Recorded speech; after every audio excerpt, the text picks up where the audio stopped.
கூடுறதுக்கும் குறையறதுக்கும் காரணம் என்னடான்னா, நீ ரசிக்கப்பட்ட பிள்ளைங்களையும் ஊழியக்காரனையும் ஆண்டவரால் அங்கீகரிக்கப்பட்ட சபையும் குற்றப்படுத்தினா ஆசீர்வாதம் குறைபட்டுடும்.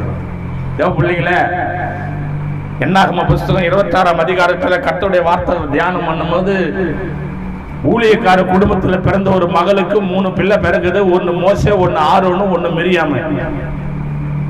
ஆரோனையும் மோசே பக்தரையும் கர்த்தர் எடுத்து வல்லமையா பயன்படுத்துறாரு.